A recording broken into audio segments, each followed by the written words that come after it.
Hey everyone, welcome back to the channel. So here's another deck profile for you guys today. This time it's on Salamangreats. So yeah, I finally got my hands on Crossout Designators, which we'll get to momentarily. And just to help this deck give a better edge against the current meta. Now right now, like the new decks that just came out are Flunderies, Sword Soul, even Despians. And of course, y'all should already know that because I play Despian myself. But anyway, Tri-Brigade is still a problem.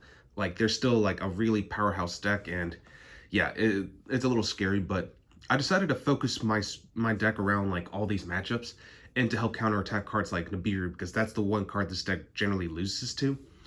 But yeah, figured I share what I got with you guys this time around, and let's get started. So, main deck is still 40 cards, and starting off with the one copy of Gazelle. Really wish this card could come back to two, either this or Circle, but you know, it is what it is. But this is one of the most important cards of the deck. If Salamangreat hits the grave, you could special summon this card from your hand, and it basically dumps any Salad card to your grave. Next, 3 copies of Foxy. Has 2 different effects. It can be Pot of Duality, or you can use his graveyard effect where you pitch a Salad card, special summon him, as long as there's a face-up spell or trap, and you can pop a face-up spell or trap. So it's a good way to deal with floodgates. So yeah, it's never usually a problem.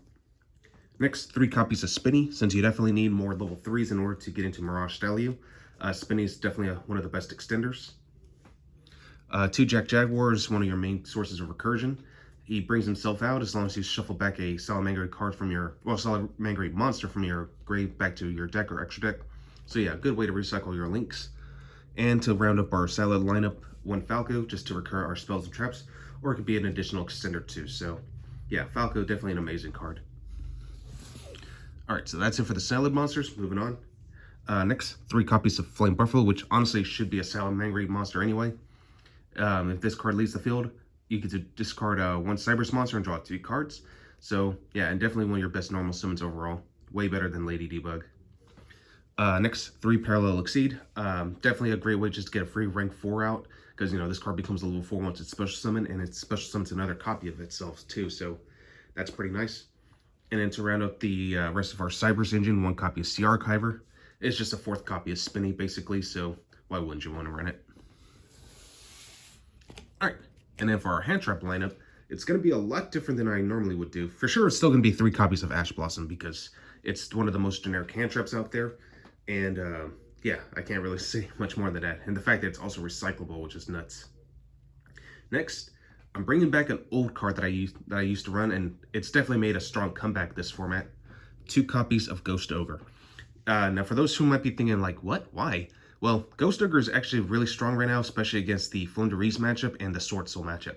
Against the Sword Soul, as soon as they activate one of their monster effects to, you know, special summon a token, you ogre the monster, they're left with just a token. And I was like, okay, they can't do anything with it, so, like, good luck trying to get rid of it. And against the Flunderies, you definitely want to try to get rid of that field spell, so yeah, Ogre is just a great way to counter attack those matchups. And also against the Tri-Brigade matchup, you know, if you can force out a negate off the Appaloosa and chain Ghost Ogre, it can't resolve because Appaloosa must be able to lower its attack points. And if it gets destroyed, it has no attack points anymore. So Ghost Ogre is just a great way just to like counterbalance that. So yeah, I definitely think Ghost Ogre is such a powerful card this format. I would definitely give it a try when you guys get a chance. And then, of course, to round up our hand traps, 3 copies of Imperm, simply because, you know, it's very impactful, this format. If you don't have access to this, you can always go with Effect Veiler, but if anything, Imperm should be a lot easier to get, especially now that the Cyber Strike structure decks came out. Yeah, it's definitely much cheaper than what it used to be. Alright, so now moving on to the spells. For our spells, we're running 3 copies of Signet Mining. I mean, obviously, it's one of your main searchers. Bringing Desires back to 2 again, since, you know, I don't really need it as much. But it's still a great card overall. I decided to cut down on Will again, simply because, you know, I think 2 is more than enough. I had to make room for some other cards, so... And plus, again, it's really easy to get access to this card, especially with Gazelle anyway, so... If you already open up with one of your trap cards, just send this off and just recycle it. 1 copy of Circle. And, of course, 1 copy of the Sanctuary. And then to round up our spells, 3 copies of Crossout Designator. So this card is super good in this deck because, again, not only is it just for Nibiru, but you can also, you know, like, get rid of Imperm, you know, because, like, most people who play against this deck want to stop Salamangreats from kicking off. And usually the cards I like to use against it, aside from Nibiru, are Imperm and Ash Blossom. So You play this, just banish your own Ash or Impermanence, and just like keep going from there and just push for your place. Now, of course, naturally, you could side in your Nibirus later because you know your opponent's going to side those in against you. So, yeah, Crossout Designator, it's definitely a great way just to stop that. And also, technically stops Imperial Order, so, like, generally, Imperial Order doesn't affect me too much. But if I need to get my spells to work, then it's a good way just to get rid of it. So, yeah, like, why not? Alright, so that's it for those. And then for the remaining of our traps, I'm running one of each of the in-archetype ones. One Roar, one Rage, and then, of course, last but not least, one copy of Imperial Order myself, because, again, why not?